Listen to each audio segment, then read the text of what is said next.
The chandeliers inside the plaza shimmered like 1,000 tiny suns, casting long, golden reflections across the marble floor.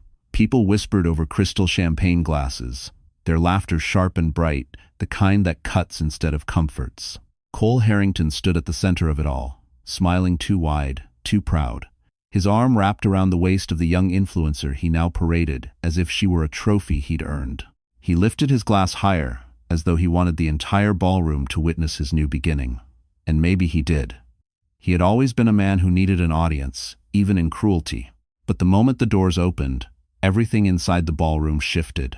The music, the murmurs, even the temperature felt different, colder, sharper.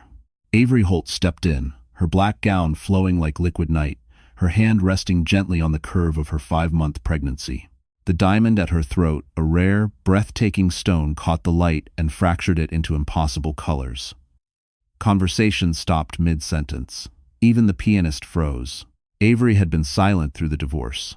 She hadn't fought, hadn't defended herself, hadn't even explained why she chose to walk away. Cole mistook that silence for weakness. But tonight, the silence walked into the plaza wrapped in power. Cole's smirk evaporated.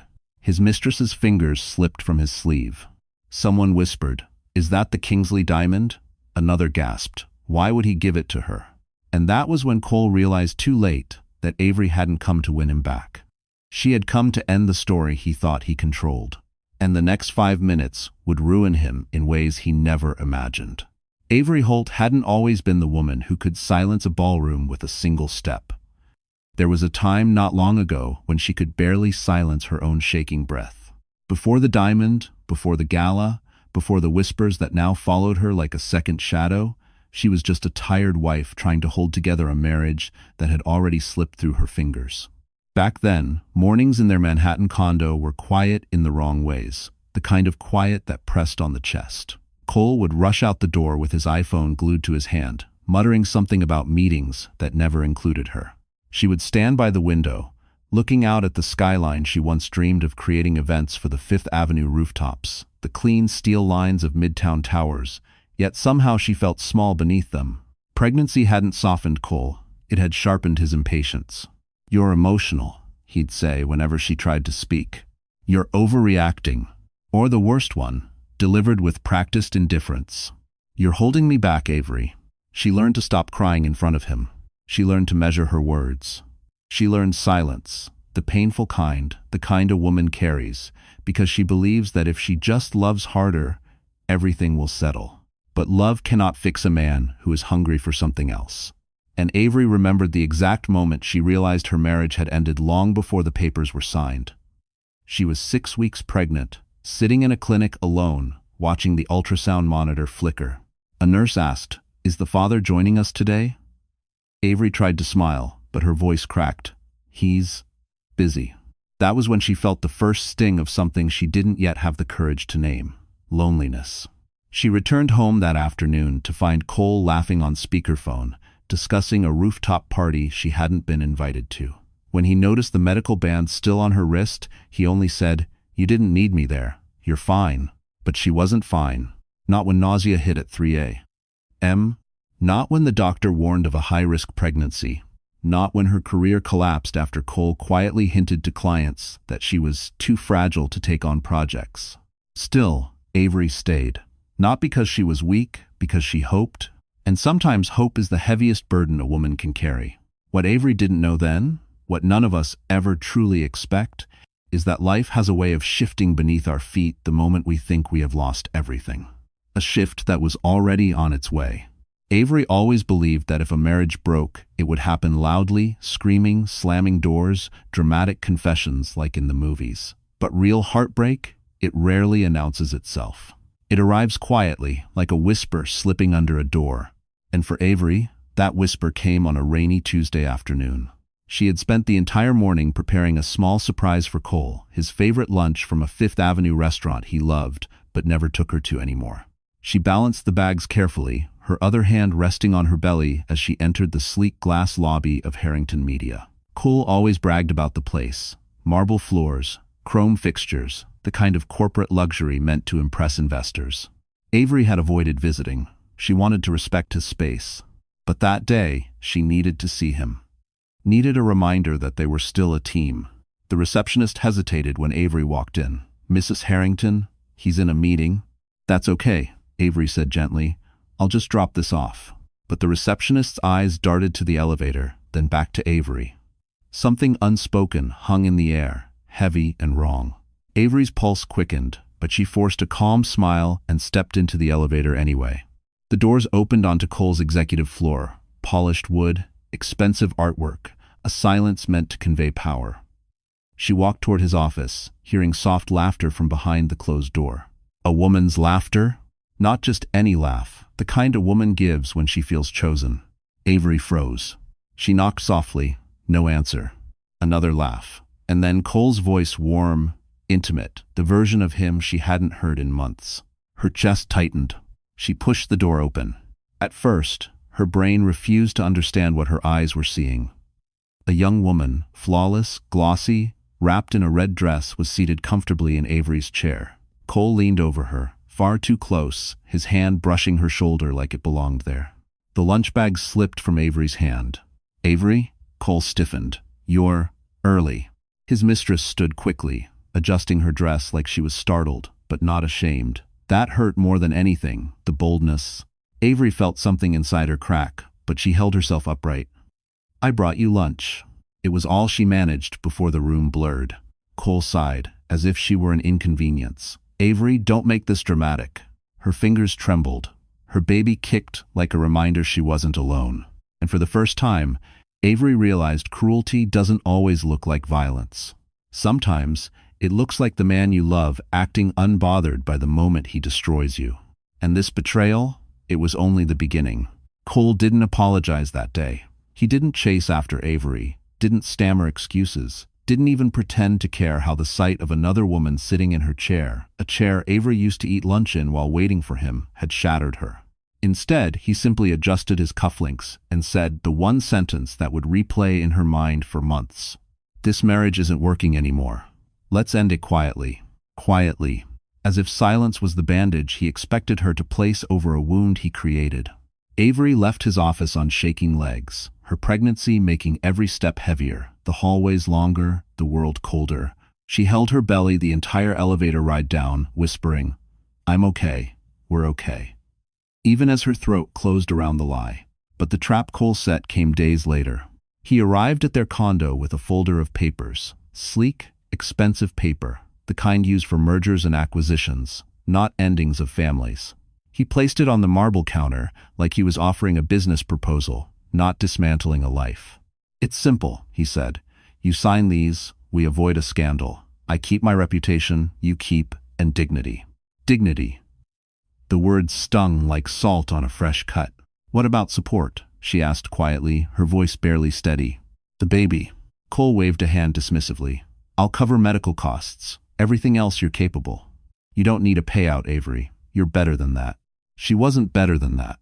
She was terrified. But Cole knew her too well. He knew she hated conflict. He knew she feared stress would harm the baby. He knew silence was easier than fighting a man who held all the power, all the connections, all the narratives. "A public divorce would destroy you," he added, lowering his voice.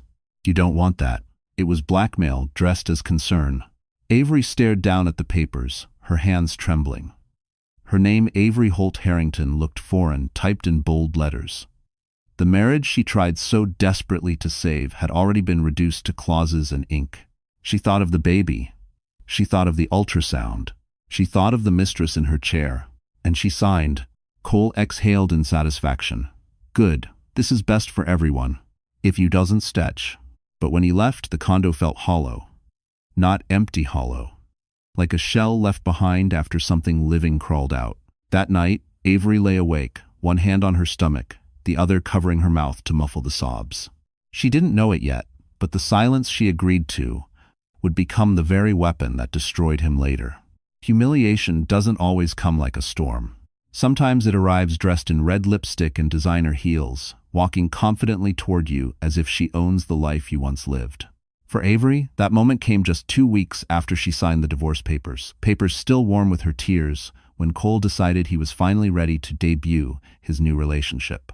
The news hit her through Instagram first. A photo, Cole, in a tailored navy suit, his arm wrapped proudly around the young woman Avery had found in her chair. The caption read, "New beginnings with the right person." The right person. Avery had to sit down, because her knees buckled. She wasn't jealous, it was deeper than that, heavier. It was the realization that while she had been fighting for their marriage, he had already started the next one. But the worst came later that evening, when her phone buzzed with a message from an old acquaintance. "Are you seeing this?" He brought her to the Midtown Investors Mixer, the one you used to help organize.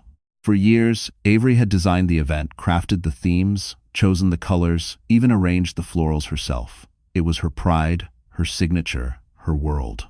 Now, Cole was walking through it with someone else. She clicked the attached photo, and her heart cracked. The woman wore a dress Avery had once considered buying for herself, but never did because Cole said it wasn't her style. She laughed beside him, a hand placed possessively on his chest the way Avery used to. And Cole, he looked proud. Proud in a way he had never looked at Avery, at least not in recent years. The comments poured in beneath the image. "Wow, she's gorgeous. Did he upgrade? So much better than the last one." Avery felt the kind of ache that hollowed out the ribs. She closed the app, but the humiliation lingered like a bruise under the skin. She tried to distract herself, washing dishes, folding baby clothes, anything to quiet the spiral. But the hurt kept rising, unstoppable. She touched her belly.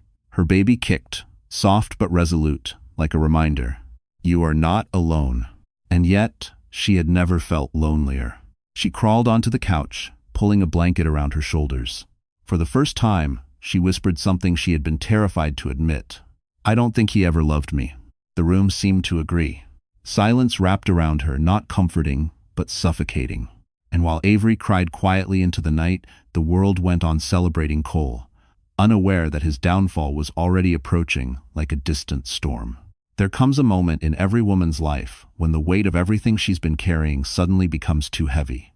For Avery, that moment arrived one cold December morning, when the city outside her window was still wrapped in fog and Fifth Avenue glowed faintly under holiday lights she no longer felt a part of. She had woken up nauseous again. Not the gentle morning sickness she'd grown used to, but a harsh wave that forced her to cling to the bathroom sink until her vision steadied. Her doctor had warned her this pregnancy was high risk, that stress could make things worse. But how do you remove stress when the source of it used to be the man you slept beside every night? She tried to keep herself busy sorting baby clothes someone from her old job had gifted, organizing paperwork, pretending she still had control. But the truth seeped through every crack in her day. She couldn't return to work. Cole had quietly told clients she was too unstable to handle events, and people believed him. Reputation is fragile, and hers had shattered without a sound. By late afternoon, Avery felt the walls shrinking closer. Loneliness curled around her like a cold draft. She sat on the couch with a blanket pulled to her chin, staring at the empty chair where Cole used to sit during movie nights. She remembered how he would laugh at something on his phone while she leaned against him, believing that simple proximity meant love. Now she could barely remember the last time he looked at her with anything other than impatience. Her phone buzzed. A notification. A photo. Cole again, this time at a rooftop party, his hand firmly around his new lover's waist, both of them laughing into the camera like nothing in the world could hurt them. Avery set the phone down carefully, almost tenderly, as though it were a fragile object that might shatter if she moved too quickly. And then the tears came, not loud, not dramatic, just slow, steady rivers slipping down her cheeks. The kind of tears that belong to exhaustion more than sadness. She whispered to her baby, "I'm trying. I really am." The room blurred, her chest tightened. For a moment, she wondered if heartbreak could physically crack someone open.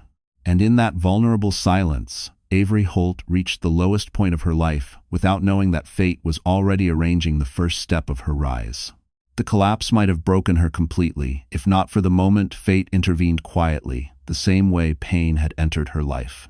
It happened 3 days after her worst night. Avery forced herself to leave the apartment, her doctor's voice echoing in her mind. Fresh air will help, isolation won't. So she wrapped herself in a simple coat, one that barely stretched over her growing belly, and stepped into the cold Manhattan afternoon. She intended only to walk around the block, but halfway down the street, A dizziness washed over her, sharp, sudden, dangerous. She pressed a hand to a nearby building for balance, her breath coming in shallow waves. A passerby hurried past without slowing. Another glanced her way, then disappeared into the crowd. New York could be warm, but it could also be brutally indifferent. Avery's knees buckled. The last thing she expected was for someone's arms to catch her before she hit the sidewalk. "Easy," a deep voice murmured. "I've got you." She blinked up at a man she'd never seen before. Tall, sharply dressed in a charcoal coat, the kind of man who didn't just walk into a room, he changed the temperature of it. His eyes, however, were gentle, unexpectedly so. "Are you in pain?" he asked. She tried to answer, but her voice trembled. "Just dizzy." Without hesitation, he waved down a black SUV that slid to the curb instantly, as if it were always waiting for him. The driver jumped out. "Mr. Ward?" "Mr. Ward." Even in her haze, Avery recognized the name. Declan Ward, the billionaire entertainment mogul whose face appeared on Times Square billboards and financial magazines. A man so powerful, she once heard a client whisper, "If he calls, you clear your schedule." Yet here he was, kneeling beside her on a dirty sidewalk like she was the only person in Manhattan. "Let's get you checked out," he said gently. "You and the baby." Tears stung her eyes, not because she was afraid, but because kindness felt so foreign now. At the hospital, Declan stayed. He filled out forms when her hands shook. He brought her water. He sat quietly in the chair beside her bed, not intruding, not pitying, just present. When the doctor finally said she and the baby were stable, Avery let out a breath she didn't know she was holding. "Thank you," she whispered. "You didn't have to do all this." Declan's expression softened. Someone should have. Neither of them knew this small act of kindness would be the spark that changed both of their lives. Avery never imagined she would see Declan Ward again. Billionaires didn't linger in hospital hallways or ask follow-up questions. They drifted in and out of the world like comets, bright, distant, gone. So when she stepped out of the clinic the next morning, bundled in a scarf and still shaky, she froze at the sight of him, leaning casually against his black SUV, hands in his pockets, breath fogging in the cold air. "You shouldn't be walking home alone," Declan said, pushing off the car. His tone was calm, matter-of-fact, but there was something in his eyes, an unmistakable awareness of her fragility. "Let me drive you." Avery hesitated. "You really don't have to keep doing this." "I know," he replied softly, "but I want to." There was no pity in his voice, no judgment, just a quiet sincerity that disarmed her more than any grand gesture ever could. She finally nodded, allowing herself to sink into the warm leather seat as the city blurred past outside. They didn't talk much at first. Avery was too used to protecting herself, Declan too perceptive to push. But when they reached her building and she thanked him again, he looked at her with a mixture of curiosity and concern. "You're carrying too much alone," he said simply. Something inside her cracked, not like the collapse she'd felt weeks ago, but a gentler break, the kind that comes before healing. Over the next few days, Declan checked in not constantly, just enough to remind her she hadn't disappeared from the world. He sent her warm meals when she forgot to eat. He encouraged her to take short walks. He even asked about her work, genuinely interested, not performing politeness the way Cole used to.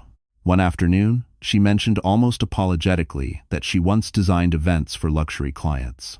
Declan's eyebrows lifted. "I know," he said. "You know?" He smiled lightly. "I've been to 2 events you designed, most beautiful I've ever seen. You have an eye most people would kill for." Avery blinked, stunned.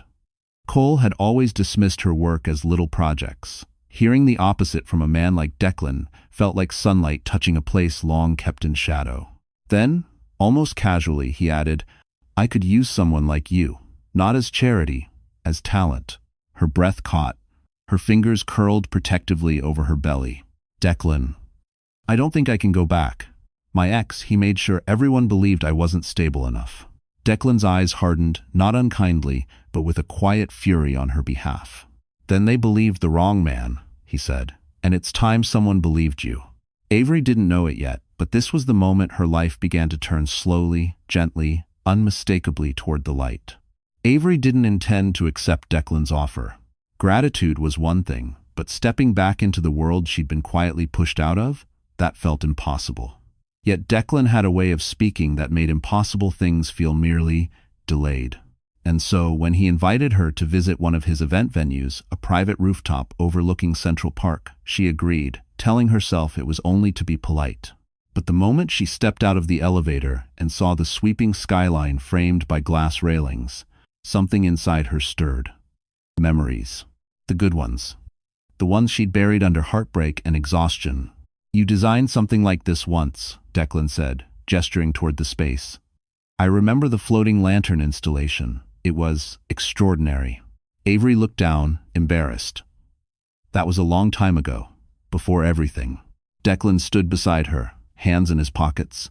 "You survived everything. That's the difference." The simplicity of the statement pierced her. Cole had spent years convincing her that survival made her weak.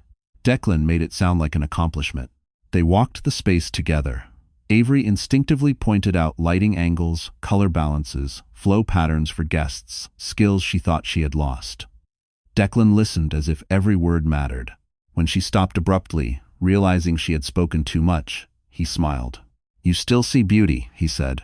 "Even after all that's happened. That's rare." Avery swallowed hard. No one had looked at her like that in years, not with admiration, not with respect. "Declan, I'm pregnant," she said suddenly, the words tumbling out. "I don't know what my life will look like in a month, let alone 6. I can't promise consistency or—" He lifted a gentle hand. "I didn't ask for a promise. I asked if you'd consider creating again." She exhaled shakily. "And Cole? He burned bridges for me." Declan's eyes darkened. "Then we'll build new ones. Better ones." Lover. Silence settled between them, not heavy like before, but warm.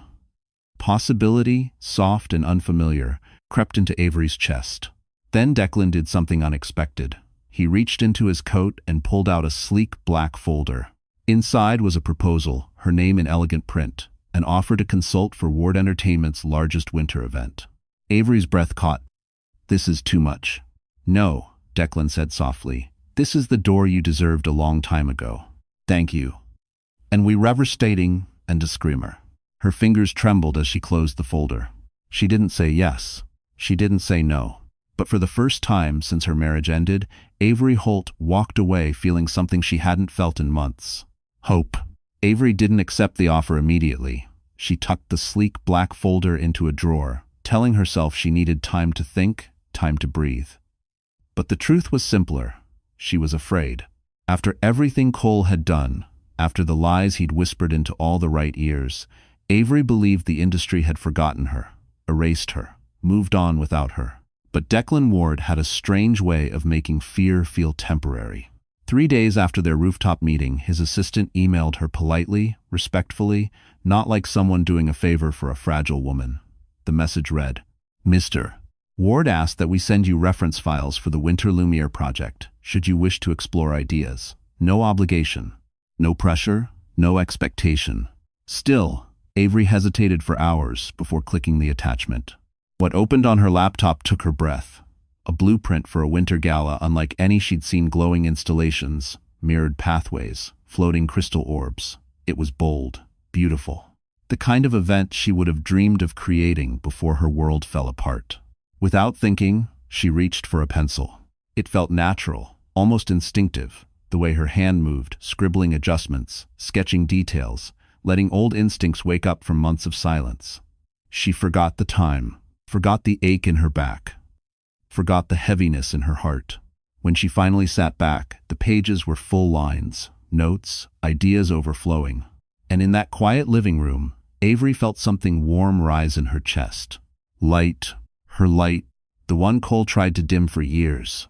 The next morning, she emailed the sketches to Declan, no explanation, no disclaimer, just her work, raw and honest. His reply came 20 minutes later. "This is extraordinary. Let's begin." Avery stared at the message, her eyes stinging. No man had ever spoken about her talent like that, certainly not her ex-husband. And in that moment, she realized something profound. Cole had never been afraid of losing her love. He'd been afraid of her potential. Over the next weeks, Avery worked quietly with Declan's team, reviewing lighting concepts, designing layouts, proposing color palettes. Her confidence, once cracked and fragile, began to stitch back together with every creative decision she made. She still battled doubt. She still touched her belly for reassurance. But she also started smiling, more small, genuine smiles that came from remembering who she used to be. By the end of the month, the event was coming to life. Avery Holt was coming back to life with it. As winter Lumiere took shape, something unexpected happened. Avery began to stand straighter, move differently, speak with a steadiness that surprised even her. It was as if each creative decision stitched another piece of her shattered confidence back together. Declan noticed, of course. He noticed everything. But nothing prepared her for the day he arrived at her apartment with a velvet box in hand. She blinked when she saw it. "Declan, what is that?" "A thank you," he said simply, "for saving this event." "I didn't save anything," Avery murmured, instinctively retreating a step. Praise still felt dangerous. "Your team did the work." He shook his head. "They had plans. You gave them vision." Her breath caught, but before she could protest, he opened the box. Inside lay a diamond, clear, brilliant, impossibly luminous. Not large in a vulgar way, but cut with such precision it seemed to glow from within. The kind of gem whispered about in society columns. The kind of piece only a few families in America possessed. Avery froze. "Declan, I can't accept this." But he placed the box gently in her palms. "It's not what you think. This is a design piece, something my mother commissioned before she passed. It's been locked away for years. When I saw your gala sketches, I realized she would have wanted someone with your eye to bring it back to the world." Avery swallowed hard. The gesture wasn't romantic. It wasn't transactional. It was honoring. Still, tears pricked her eyes. "I'm not the woman people expect to wear something like this." "Then they need new expectations," Declan said softly. His kindness hit harder than any cruelty Cole ever delivered. Because it wasn't loud, it wasn't meant to impress. It was steady, thoughtful, and deeply human. That night, Avery sat alone with the diamond glowing softly on her palm. The baby shifted gently beneath her ribs, a reminder of the life she was fighting for. She held the gem up to the light, watching it scatter reflections across her wall. It felt symbolic, almost painfully so, something fractured becoming beautiful. She whispered, "Maybe I can shine again." The next morning, she carefully placed the necklace into her jewelry drawer, but not before deciding something quietly monumental. She would wear it to the winter gala, not to show off, not to challenge Cole, but to reclaim the version of herself she lost. And when Avery Holt finally walked into that room, the world would never forget it. Avery hadn't worn jewelry in months. Even her wedding ring had come off without ceremony, slipped quietly into a drawer the night Cole told her he wanted out. But the diamond Declan entrusted to her felt different. It wasn't tied to promises. It wasn't tied to ownership. It wasn't tied to a man trying to shape her into something smaller. It was tied to belief, something she had almost forgotten. For days, she avoided opening the jewelry drawer, not because she feared the diamond, but because she feared what it would mean if she chose to wear it. Wearing it meant stepping out of the shadows she had retreated into. Wearing it meant facing Manhattan society again, facing questions, facing whispers, facing Cole, facing herself. The invitation to the Winter Lumiere Gala sat on her kitchen counter, a beautifully embossed card she had helped design, her own sketches subtly embedded in the motif. Every time she walked past it, her pulse quickened.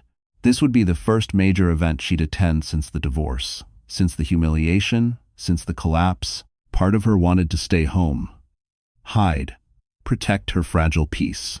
But another part, quieter, stronger, felt the stirrings of something she hadn't dared feel. Readiness.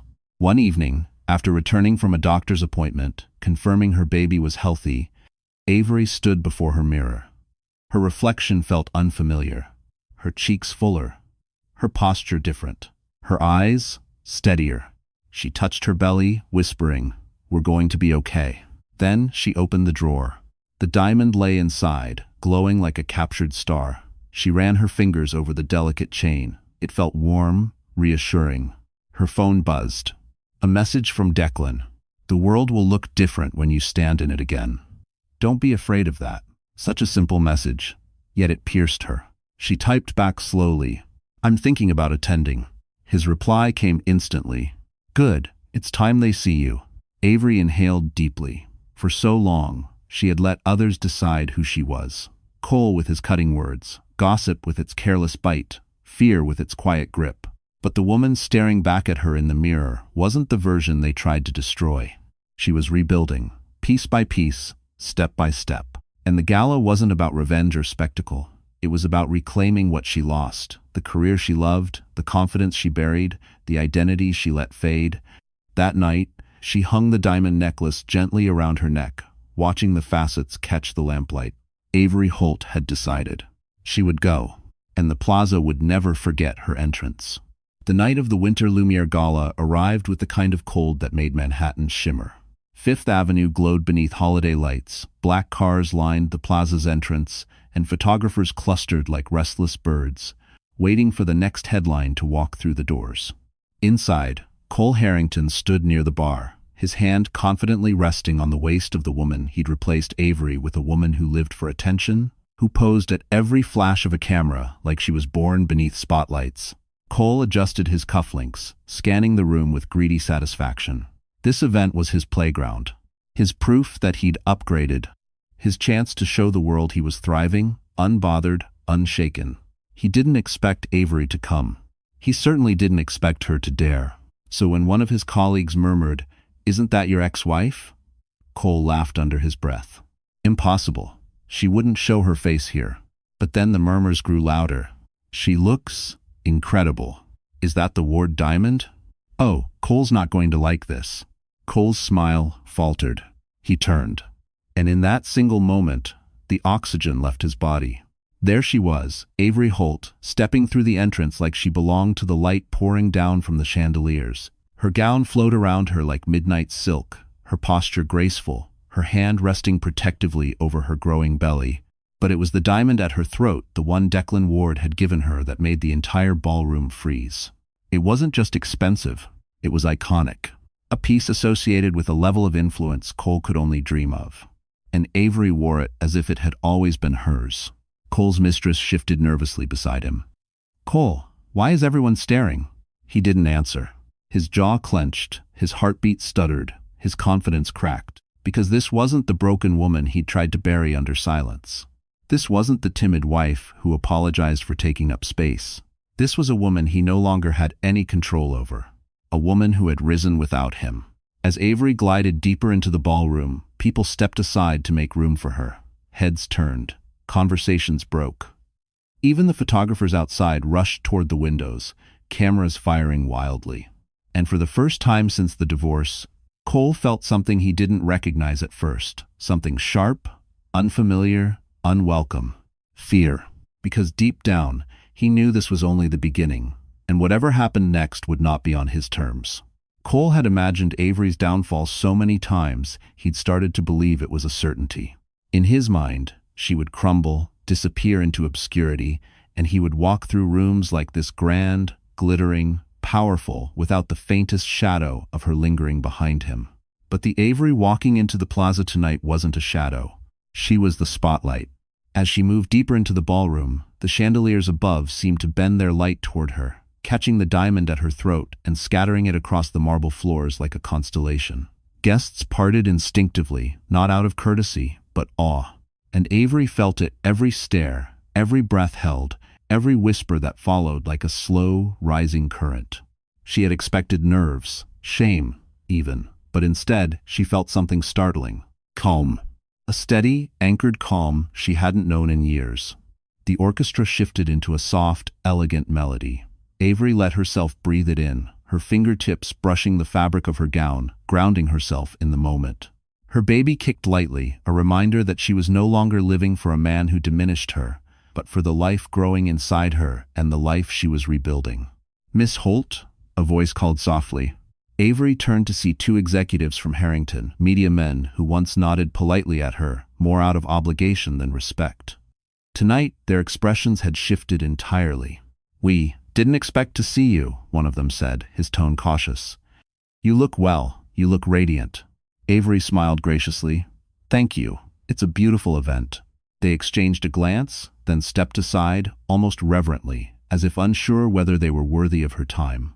Cole, watching from across the room, felt jealousy twist inside him like a hot wire. She wasn't supposed to shine without him. She wasn't supposed to command attention. She wasn't supposed to make him feel small. His mistress tugged at his arm. "Cole, people are staring at her more than us." He snapped, "Be quiet." As if the reminder of Avery's poise made her instantly less secure, the mistress shrank beside him, sensing the shift in the hierarchy of the room. Meanwhile, Avery continued forward, unaware of the chaos she'd ignited. A waiter carrying champagne nearly collided with her, but stopped short, stunned. "Ma'am, you look like you belong in a magazine," he whispered. Avery blushed softly. Compliments once made her uncomfortable, mostly because she never believed them. Tonight, she let herself accept it, not with ego, but with gratitude. Because this moment wasn't about beauty, it was about reclaiming space.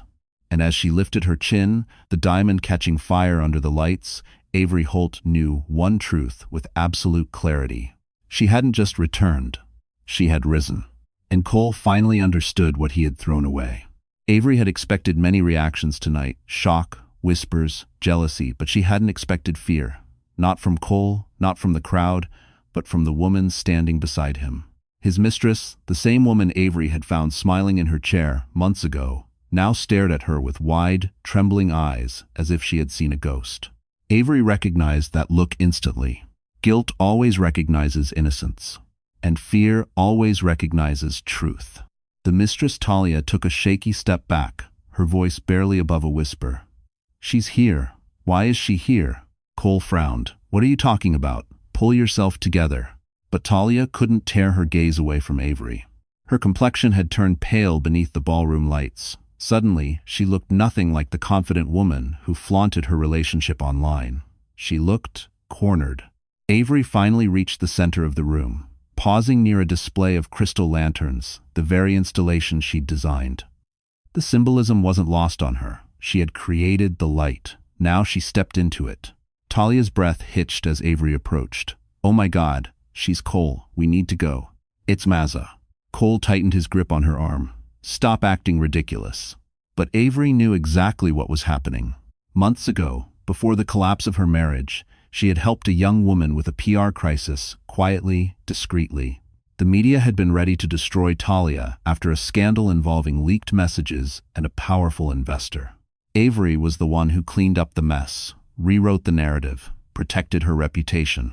She never asked for credit. She never told Cole. She believed kindness didn't need witnesses. But Talia remembered. She swallowed hard, her eyes filling with something that almost looked like shame. "Avery, I didn't know you were. I didn't realize." Avery's voice was calm, steady. "You didn't realize I was a person?" Talia flinched. Cole's face twisted. "What is this? You two know each other?" Avery held Talia's gaze, offering neither cruelty nor forgiveness, just truth. "We met before you did. I helped her when she had no one. She didn't know she would repay me by standing in my marriage." The ballroom fell silent. Talia broke. "I never meant to hurt you," she whispered. "I swear it. I didn't know he was your husband at first, and when I found out, it was too late."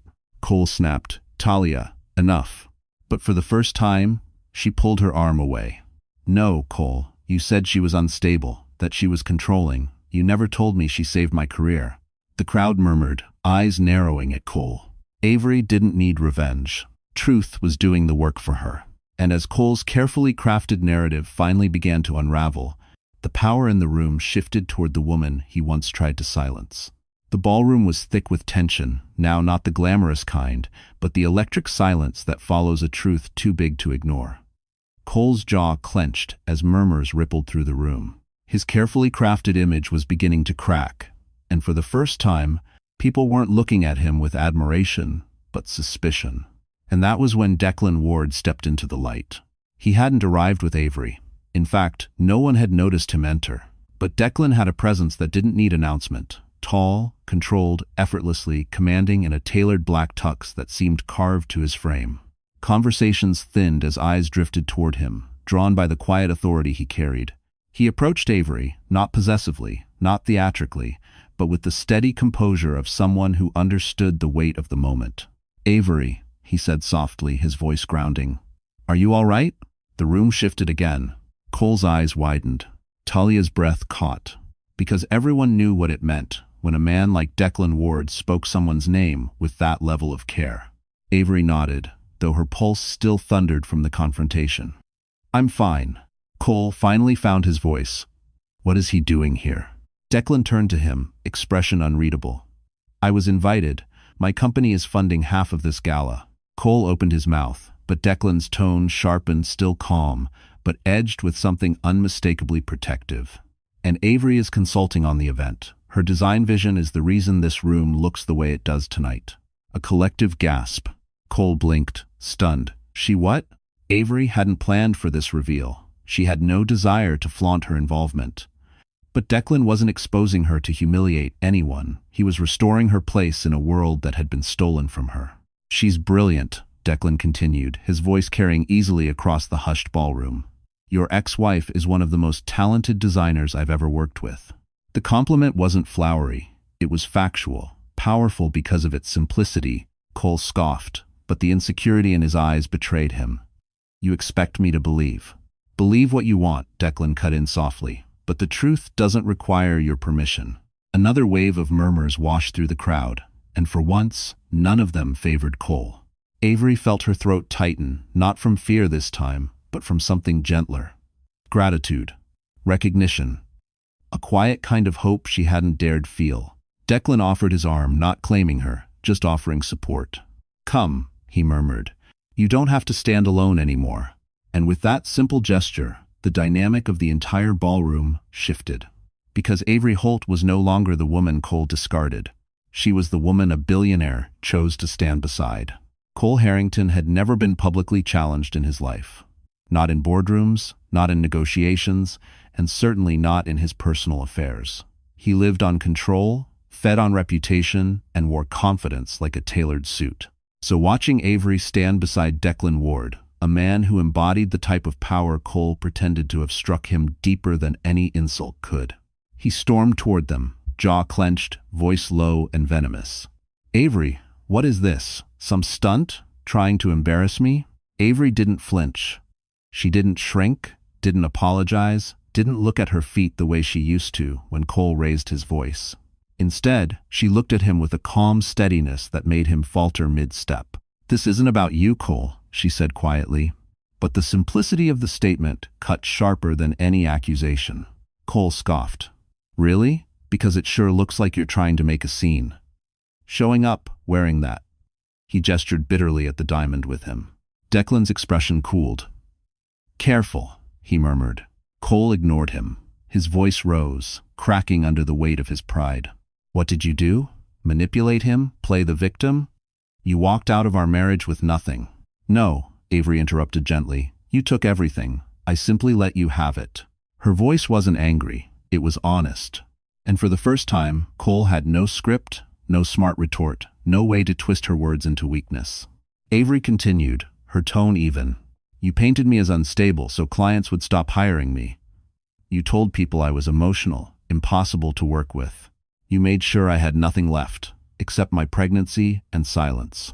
Around them, people pretended not to listen, but every ear was tuned in. Cole's face reddened. "You agreed to the divorce. You signed." "Yes," Avery said softly, "because I wanted peace, not power." Then she stepped closer, not confrontational, but resolute. "You thought silence meant you won. But silence is just space. Space for the truth to grow." Cole swallowed, suddenly unsure. "And what truth is that?" Avery held his gaze, her eyes clear. "That I didn't lose you, Cole." A pause, soft, devastating. "I escaped you." Gasps rippled through the crowd. Declan watched her, pride flickering in his eyes. Cole stepped back as if struck. His illusion, the one he had clung to for months, shattered between them. Avery's final words sealed it. "You didn't break me. You freed me, and I'm done letting you write my story." But wait, and in that moment, the man who believed she would always kneel was forced to face the woman who would never bow again. Cole wasn't a man who feared much. But as Avery's words echoed through the ballroom, something icy crawled up his spine, an emotion he hadn't felt in years. Vulnerability. And then, like a tide he never saw coming, the whispers began. "Is it true he sabotaged her career? I heard he drained their accounts before leaving." "It is down home." "Didn't he cheat while she was pregnant?" Look at him, he's cracking. The music faltered, conversations shifted, eyes sharpened, and then the real blow arrived. A tall man in a slate gray suit, Cole's own senior financial officer, approached with a grim expression. Cole stiffened. Now is not the time. But the man interrupted, voice low but urgent. The auditors found it, Cole. The discrepancies, the off-book transfers. They're asking questions. Cole's heart nearly stopped. What are you talking about? Your numbers aren't clean, the officer whispered. Someone tipped them off. Cole's world swayed. Who? The officer's eyes flicked to Avery, then to Declan. And suddenly, Cole understood. He turned toward Avery, fury and fear warring in his expression. You did this? You set me up? Avery blinked in genuine confusion. Cole, I don't even know what you're talking about. Declan stepped forward, voice calm but edged with iron. I did. I was. A collective gasp rippled through the room. Cole's face twisted. You? Why? Because, Declan said, leveling him with a steady gaze, I don't take kindly to men who break good women and call it ambition. A tremor ran through Cole. You had no right. I had every right, Declan cut in. You attempted to sabotage one of my contractors. You spread false claims to damage her credibility. In my world, that's not just immoral, it's illegal. The ballroom went silent. Dead silent. Even Talia stepped away from Cole, her face pale. His support system, built on ego and illusion, was disintegrating right in front of him. Cole lunged a step forward, voice cracking. You don't understand. She left me with nothing. Avery finally spoke, her voice soft but devastating. You had everything when you had me, but you didn't want a wife. You wanted control. Her words landed harder than Declan's evidence. In that moment, Cole saw it clearly, not the crowd judging him, not the cameras turning away, not the colleagues whispering. What destroyed him was the truth in Avery's eyes. He hadn't lost to Declan. He hadn't lost to scandal. He had lost to the woman he thought he had shattered. And as his empire began to crumble, Avery Holt stood steady proof that the strongest revenge is rising untouched, while the one who tried to break you falls apart on his own. While Cole's world came crashing down around him, something entirely different unfolded for Avery. A quiet, steady rise that felt almost unreal. Not dramatic, not loud, not forced, just deserved. The morning after the gala, her phone buzzed nonstop. At first, Avery hesitated to look years with Cole, had conditioned her to expect criticism, whispers, assumptions that cut like paper. But when she finally unlocked her screen, she froze. Every message was praise, admiration, genuine support. Your design work last night was breathtaking. We didn't know you were the creative mind behind the installations. I would love to book a consultation. Your vision is unparalleled. The last message made her hand tremble. Ward Entertainment requests you as creative director for 2 upcoming luxury events. She covered her mouth, tears welling, not the painful kind this time, but the kind that comes when the world finally sees you after pretending you didn't exist. Later that afternoon, she met with Declan's team in a glass-walled conference room overlooking Central Park. The team stood when she entered, not out of obligation, but out of respect. Respect she had fought silently for years without ever receiving. You changed the entire atmosphere of the gala, one executive said. People are still talking about it, another added. Our competitors want to know who designed the lighting transitions. They get us. As Avery listened, something inside her, something wounded and neglected, began to heal. She glanced at Declan, who sat quietly at the head of the table, watching her with a steady warmth. He didn't interrupt, didn't take credit, didn't position himself as her savior. He simply let her shine. And she did. After the meeting, as they walked toward the elevator, Declan broke the silence. You did all of that, he said. Not me, not the diamond. You. Avery felt her throat tighten. I thought I had lost everything. You did lose something, Declan replied gently. A man who tried to erase you, but you never lost yourself. You just forgot where you put the pieces. She laughed softly, a real laugh, one she hadn't heard from herself in months. As they stepped into the elevator, another message pinged onto her phone. A prestigious magazine wanted to feature her work. Not Cole's company, not a joint project, her. And in that quiet metal box, surrounded by mirrors reflecting a woman she was finally proud to see, Avery realized something profound. She didn't need revenge. She didn't need Cole's apology. She didn't need the world to pity her. What she needed, what she finally had, was her life back. Avery Holt was no longer surviving. She was rising, and the world was rising to meet her.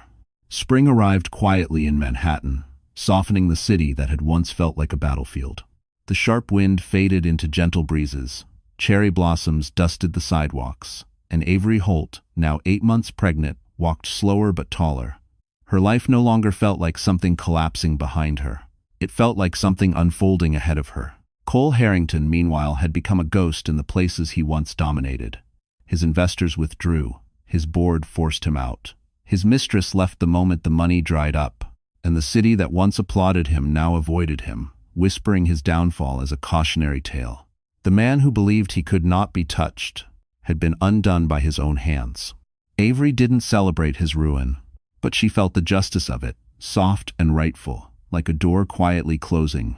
Her world had become something new: meetings, sketches, magazine interviews, and steady support from people who respected her talent, not her last name. Ward Entertainment thrived with her vision, and for the first time in years, Avery felt she was stepping into the life she always meant to live. One warm evening, after a long day preparing a summer event proposal, Declan walked her home from the office. They didn't rush. They talked about ordinary things: the baby's latest kicks, a fabric swatch she adored, his mother's artistic legacy. There was no pressure, no urgency, just presence. When they reached her apartment building, Declan hesitated before speaking. "Avery, I don't want to overstep, but I care for you, deeply. And if you'll have me, I'd like to build something real with you, something steady, something honest." Avery's breath caught, not from surprise, but from relief. She placed her hand gently over her belly, feeling the soft roll of her child. "I never expected to find someone after everything. But you've been safe, kind, patient." Declan smiled. "Then let me keep being all of that." A tear slipped down her cheek, not of sadness, but of certainty. Months later, Avery delivered a healthy baby girl, Lily Grace Holt. She held her daughter close, overwhelmed by the beauty of beginning again. Declan stood beside her, not replacing anything, but adding to the life she rebuilt. And on a quiet summer afternoon, surrounded by a small circle of people who truly loved her, Avery Holt married the man who saw her long before the world finally did. Not a fairy tale, a restoration. Her last words in the story were spoken during her wedding toast, voice strong and warm. "Pain does not define us. What we rise into afterward, that's who we really are." And the room, just like that ballroom months before, fell into awe. Well, that's where our story closes tonight. And if you're still here, my friend, if you've stayed with us all the way to this moment, then something in this journey must have touched your heart in a way words can barely explain. So let's take a breath together and look at this with gentleness. Avery's story reminds us of a truth many of us forget. We are far stronger than the moments that try to break us. The Stoics used to say, "The obstacle is the way," and that's exactly what Avery lived. What tried to destroy her, shaped her. What tried to silence her, revealed her voice. Marcus Aurelius wrote, "You have power over your mind, not outside events. Realize this, and you will find strength." Avery found that strength, and so can you. If this story helped you feel seen, even just a little, then don't leave quietly.